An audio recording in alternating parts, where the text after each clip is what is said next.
16 तारीख की रात पालघर में 2 संतों की निर्मम हत्या हो जाती है और 19 तारीख से लगातार सबसे पहले इस खबर को ब्रेक करने के बाद न्यूज नेशन इस मसले पर छोटा बड़ा खुलासा करता आया है। सबसे पहले बात आई कि इस इलाके में ईसाई मिशनरियों का प्रभुत्व है, वहां पर आदिवासियों को सनातन धर्म के खिलाफ भड़काया जाता है। क्या ये एक कारण तो नहीं? वामपंथ का वहां दबदबा है, सीपीएम के वहां पर विधायक हैं, क्या ये एक कारण तो नहीं? क्योंकि वामपंथ और दक्षिण पंथ में कभी भी नहीं पटती है। तीसरा मुद्दा, क्या इसका कोई रिलेशन अर्बन नक्सल से तो नहीं? क्योंकि उनके भी वहां पर जुड़े होने के संदेश और संकेत और कनेक्शंस हमको मिले हैं। ये पूरा वही इलाका है जहां पर भीमा कोरेगांव जैसी हिंसा होती है और अर्बन नक्सल का सबसे ज्यादा प्रभुत्व अगर किसी एक राज्य के अंदर है तो वो महाराष्ट्र है। इसीलिए भीमा कोरेगांव की जांच को एनआईए को सौंपना पड़ा है। सवाल यह है कि उद्धव सरकार इस मसले पर लीपापोती करने में क्यों लगी हुई है? सीधे चलता हूं प्रोफेसर गंगा सहाय के पास। प्रोफेसर साहब, आपसे जानना चाहता हूं, ये क्या कॉन्सेप्ट है अर्बन नक्सलिज्म का? ये क्या कॉन्सेप्ट है जिसमें अपने ही देश के खिलाफ सशस्त्र संघर्ष खड़ा करने की बात कही जाती है?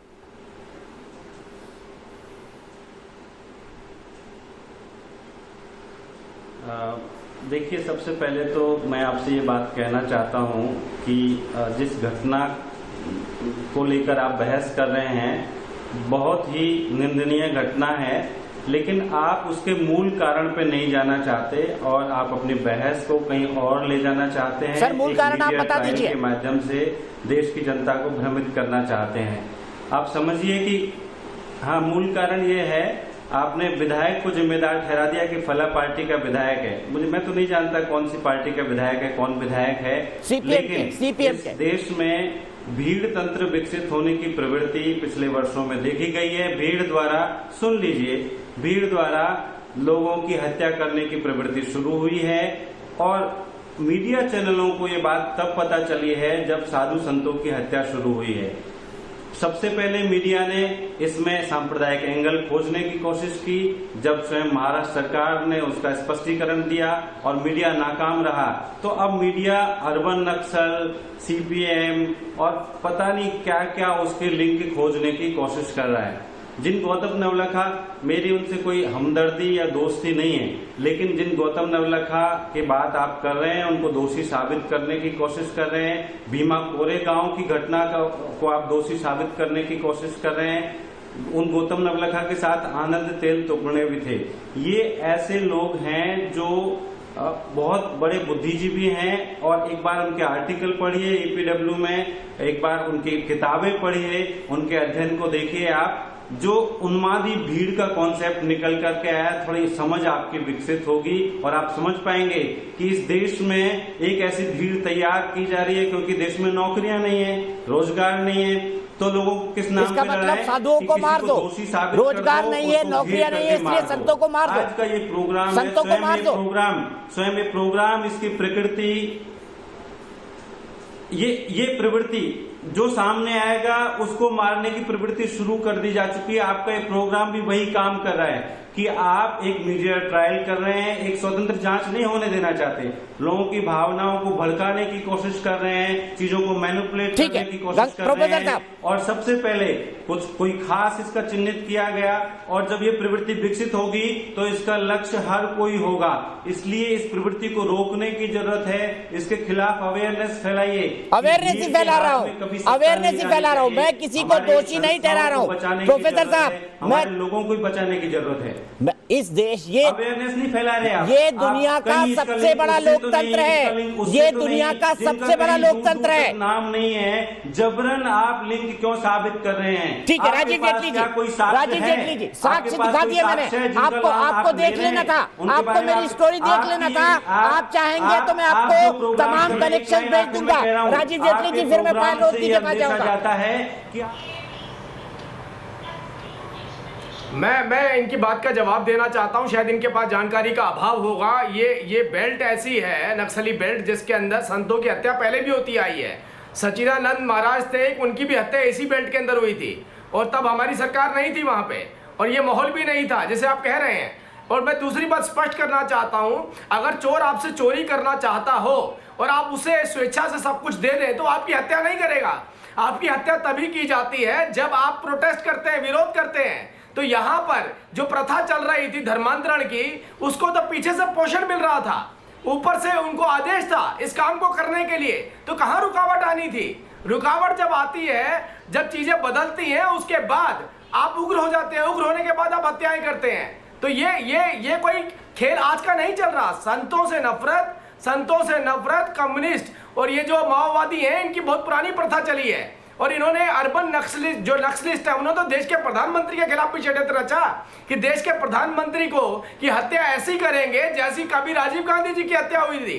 तो इतने सारे खुलासे हो गए एनआईए के द्वारा, उसके बाद आप कह रहे हैं ऐसा माहौल जो देश के प्रधानमंत्री के खिलाफ षड्यंत्र रच रहे हो, देश की सरकार के खिलाफ षड्यंत्र रच रहे हो, भारत के खिलाफ षड्यंत्र रच रहे हो। और ऐसी जगहों पे जहां पर कम्युनिस्ट पार्टी के सीपीएम के लीडर खुद कह रहे हो कि उनके ड्राइवर ने बोला कि यहां से मत निकलिए, इतनी खतरनाक जगह है ये।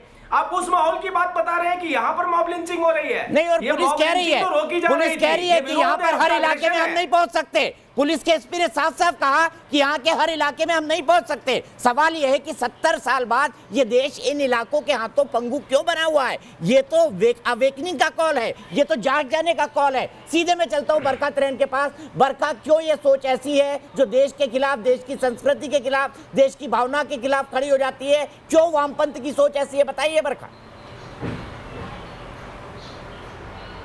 बहुत दुर्भाग्यपूर्ण घटना है और मेरे को आश्चर्य होता है जो ये लोग डिफेंड कर रहे हैं, जो ये इसको डिफेंड कर रहे हैं। अभी भी मैं लगातार सुन रही हूँ कि मीडिया को नहीं उठाना था। आप तो वैसे ही चुप बैठे थे, आप तो इसको ढकना चाहते हैं, आप लिपापोती कर रहे हैं, आप तो चाहते ही नहीं कि इसके ऊपर बहस हो। आप फिर इस टाइम भी जब 4 दिन बाद मीडिया ने इसे उठाया है, मैं तो धन्यवाद करती हूँ कि मीडिया ने इसे उठाया है। तो हम तब आप सब बात तो कर रहे हैं कि साधुओं की लिंचिंग क्यों हुई है, मेरे साधुओं को क्यों मारा, उनका कसूर क्या था? वो वामपंथी हैं, क्रिश्चियन मिशनरी हैं, जो भी हैं, मुझे सिर्फ एक सवाल चाहिए, मेरे साधुओं को क्यों मारा? ठीक है, प्रोफेसर साहब जवाब दीजिए। प्रोफेसर गंगा साहेब जी जवाब दीजिए, जवाब दीजिए। प्रोफेसर गंगा साहेब जी जवाब दीजिए, फिर मैं पायल के पास जाऊंगा। पायल, अफसोस आपके पास आ नहीं पाया। प्रोफेसर गंगा साहेब जी जवाब। हाँ, मैं जवाब दे रहा हूँ। देखिए आज की तारीख में आप लोगों ने जिस तरह का माहौल पैदा किया है, उससे हर कोई डरा हुआ है। मैं डरा हुआ हूँ, हर कोई डरा हुआ है।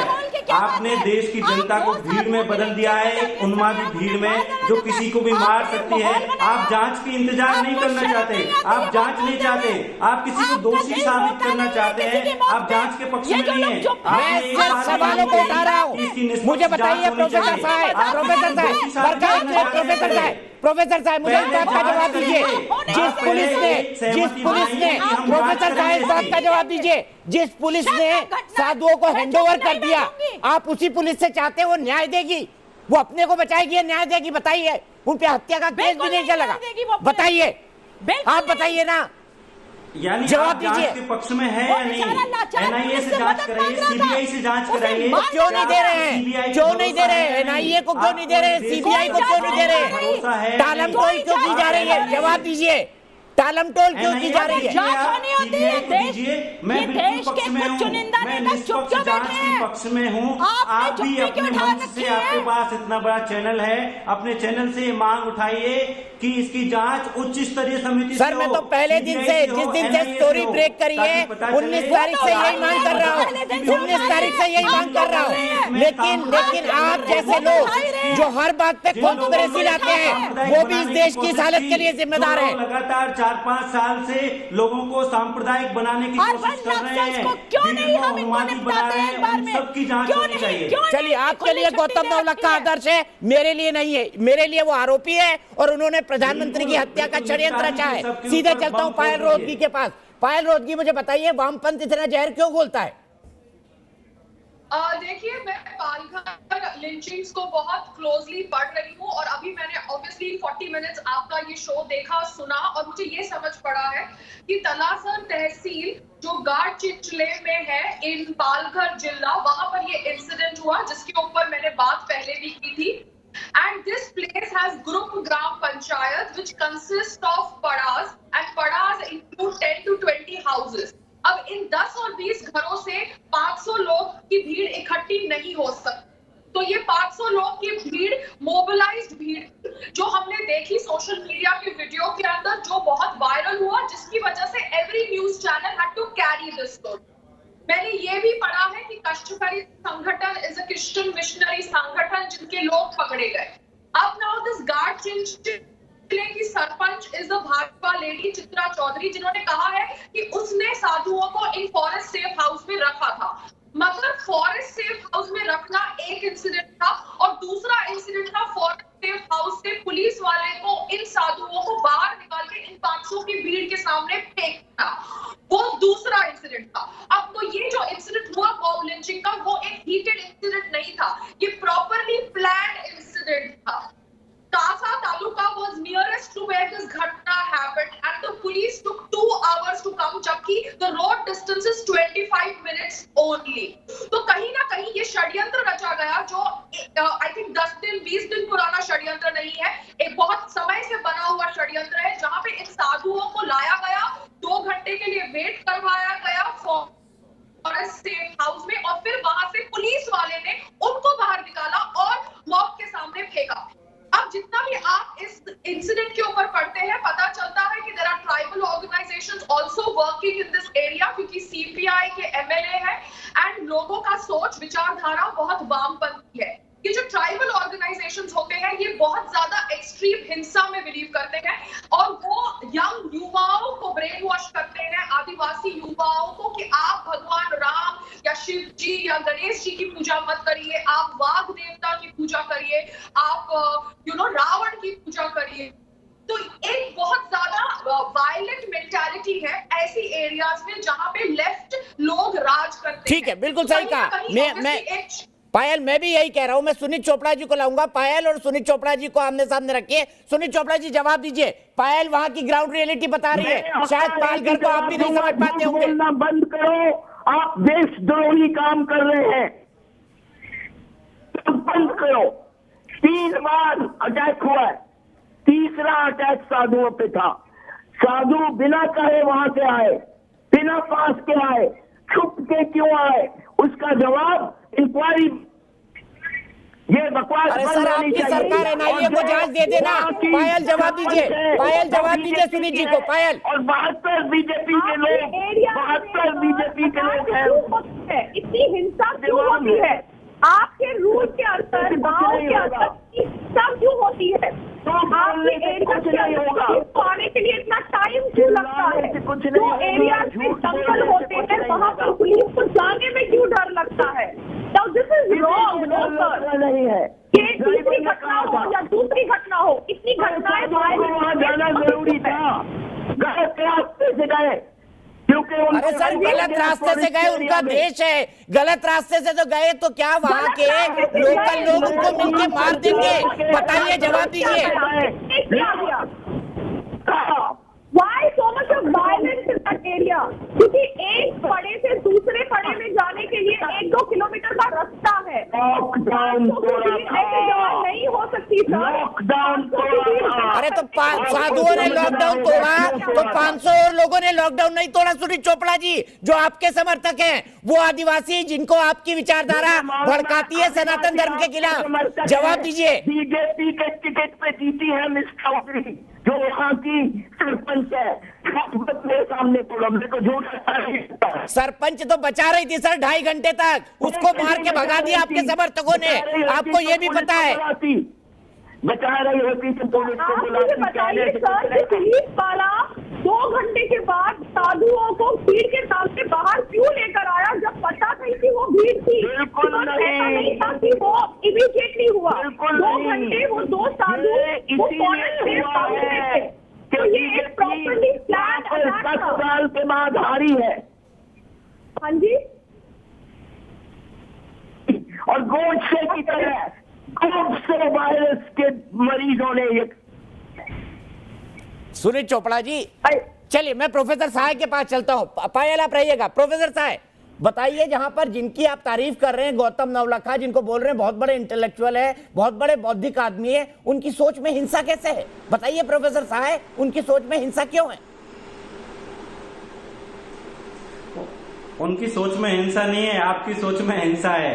और पायल जी की सोच में हिंसा है, जो आदिवासियों के संगठनों को हिंसक बता रहे हैं। आदिवासी इस दुनिया के सबसे खूबसूरत और भोले लोग हैं, जिनको आप भड़काते हैं, हिंसक बता रहे हैं, जिनको वामपंथी विचारधारा भड़काती है। इससे आपकी दिक्कत क्या है? रावण उनका पुरखा है, अगर उसको फर्स्ट इंसिडेंट नहीं है, खुद अपने मुंह से कबूल करते हैं कि इस एरिया में हिंसा होती है, लोग जा नहीं सकते। आदिवासी ना तो दक्षिणपंथी है और ना वामपंथी है, दोनों लोग भड़काते हैं, अपने अपने पक्ष में इस्तेमाल करना चाहते हैं। आप लोग खुद तो आप मानते हैं कि वहाँ के आदिवासी रावण की पूजा करते हैं? प्रोफेसर साहब, आप मानते हैं, आप मानते हैं कि वहाँ के आदिवासी रावण की पूजा करते हैं? आदिवासी रावण की पूजा करते हैं, आपको दिक्कत क्या है? आप राम की पूजा करते हैं, मैं नहीं करता, इसलिए आपको असहमत। तो सवाल ये किसने समझाया? पायल एक मिनट, पायल एक मिनट। प्रोफेसर साहब, किसने उनको समझाया? किसने उनको समझाया कि राम को मत, रावण को पूजो? बंगाली का नाम जानते हैं क्या?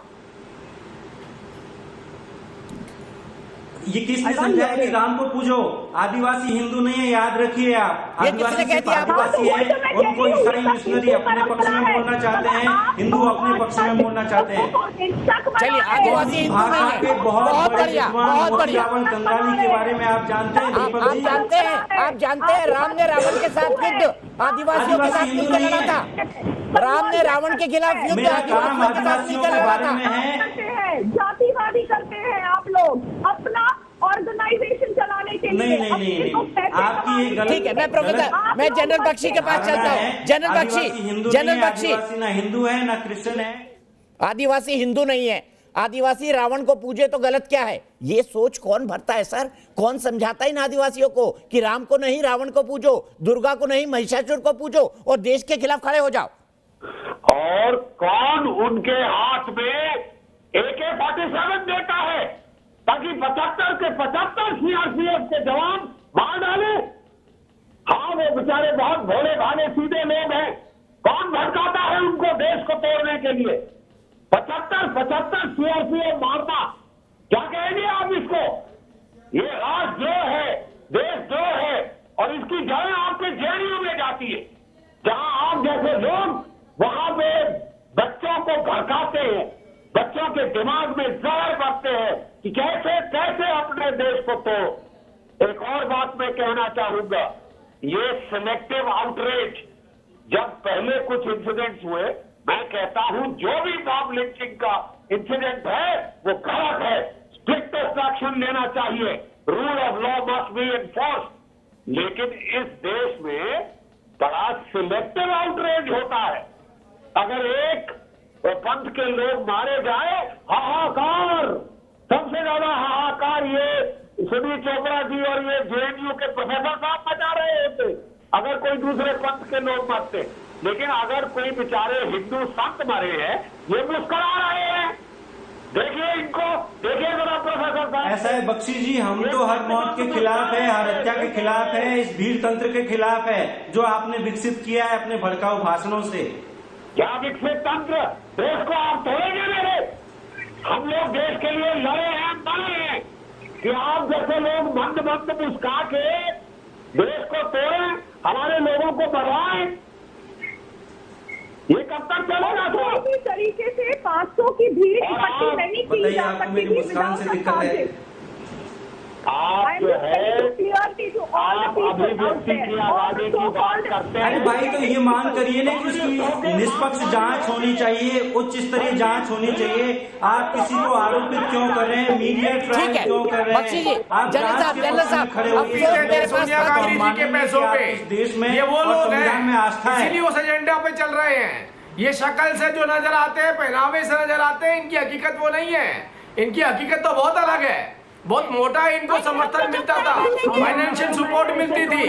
अब नाक के सर पर पैर रखा है, तो नाक के सर पे पैर रखा है तो उसका जहर बाहर निकल रहा है। ठीक है, मैं यहीं पर रोकूंगा। अफसोस मेरे पास वक्त इतना है, लेकिन एक क्लोजिंग कमेंट करना चाहूंगा, और वो क्लोजिंग कमेंट ये है कि प्रोफेसर सहाय या सुनील चोपड़ा या उनके जैसे और इंटेलेक्चुअल अगर इन संतों के आगे महाराज लिखा है, अगर किसी के आगे अली खान मोहम्मद लिखा होता तो ये लोग खड़े हो जाते, सड़कों पर कैंडल लेकर निकल जाते, बड़े बड़े आंदोलन खड़े कर देते, कहते कि हिंदुस्तान में किसी के खिलाफ हिंसा हो रही है। लेकिन ये तमाम गुट कैंडल निकालने वाले, टुकड़े टुकड़े गैंग, जितने भी ये तमाम गैंग हैं, संतों की हत्या पर खामोश क्यों? देश के सेक्युलर नेता खामोश क्यों? इस सवाल का जवाब क्या कभी देश को मिलेगा?